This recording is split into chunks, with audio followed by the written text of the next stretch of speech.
Hey, this is Keith from moderndaydetox.com. This video is going to be about learning to be more present in our lives, learning to live more in the moment. And personally, in my opinion, I think it's the most important thing that we can do, because no matter what else we're going to be doing, if we have to make a decision, we're performing in some way, taking action, we're around people, whatever it is that we're doing, the more present that we are, the more aware that we are, the better we're going to do that thing, the more efficiently and effectively we're going to do that thing. And the more we're going to enjoy it or not get stressed. So it's really important, and it's something, these practices, these 5 things that I'm going to share in this video are all things that have really helped me in my journey. And I think that it's important to see that, and not everybody's aware of this, but if we start to build a sense of awareness, we can see that we're always either wandering our mind into the future or back into the past. We're very rarely, if ever, fully absorbed in the now, enjoying what we're doing. And once we get to that state, and it takes practice, but once we develop more of a sense of mindfulness and awareness and being able to live in the moment, we're able to enjoy life so much more. It's so rewarding. And a lot of our health issues, both mental and physical, are a result of our inability to be present. Because when we're stressed, stress is anxiety, stress is worry, stress is not being fully in the moment, and that takes such a toll on our body, on our health. And when we're in the past, we're experiencing depression, and when we're in the future, we're experiencing anxiety.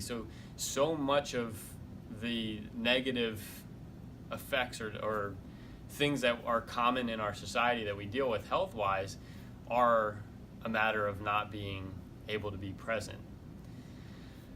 So how do we do that? How do we learn to be more present?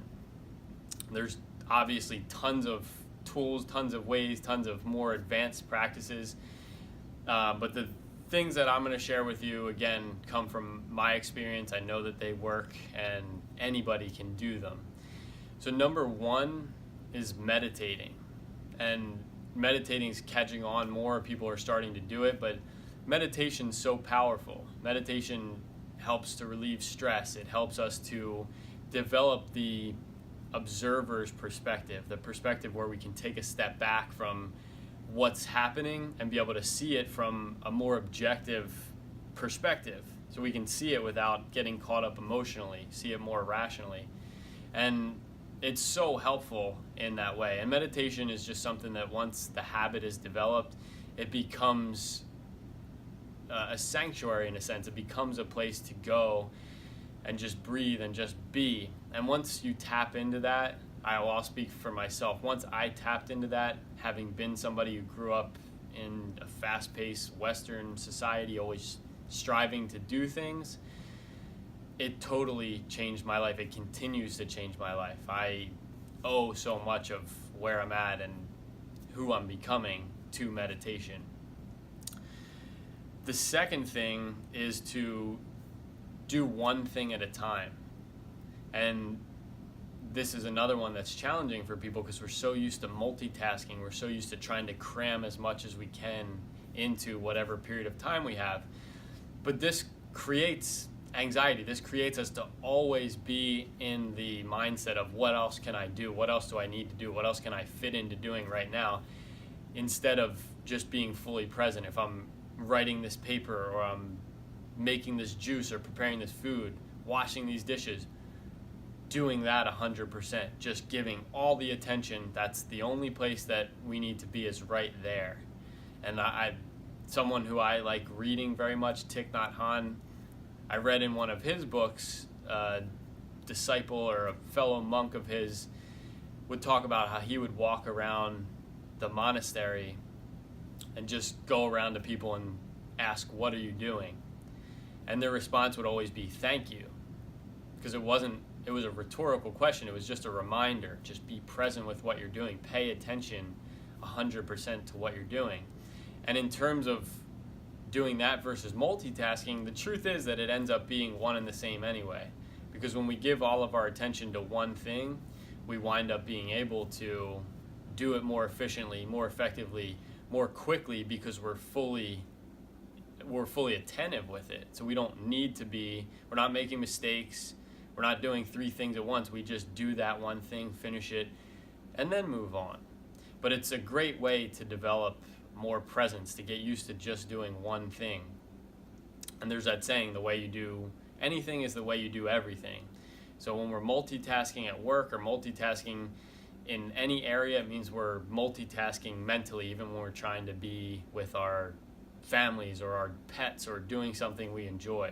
So the way that we practice is going to carry over in all aspects of our lives. The third thing is to learn to accept whatever we're doing, whatever's happening, without judgment, or to observe without judgment. So a lot of the times that we're not present is because we want to be somewhere else. We think that something else would be better.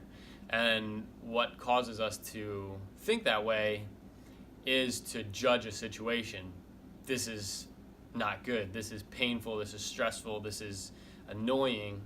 So we label, and then we start going, like, I just want to get through this. I just want to be doing something else. If I was doing something else, I'd be happier and more at peace.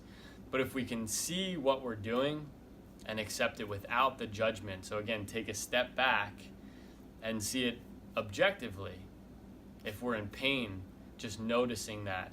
Not saying it's bad, not saying it's good either, but just allowing it to be. This is how a lot of people deal with pain.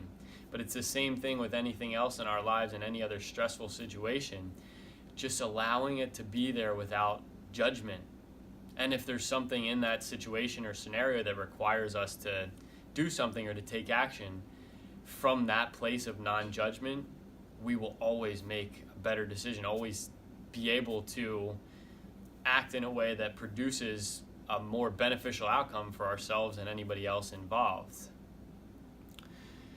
Number 4 is to connect to the breath. And just like I was talking about in the beginning, our mind is always wandering into the future and back into the past. But our body and our breath are always in the present moment. They can never be anywhere else. So the more we can develop a connection with our body, and specifically our breath, just learning to be in tune with our breathing in and out, it gives our mind something to focus on that never is in the future or the past. It's always in the present moment. So if we can do that, it's a great place to find peace, to find presence, but it's also a great place to come back to, because we're always going to stray. We're always going to go down rabbit holes and start streaming thoughts. But it's a place that when we recognize that we're doing that, which is what meditation will help with, recognizing when we're starting to stray, when we're starting to ruminate and thoughts are going all over the place, to come back to the breath. It'll be right there every time.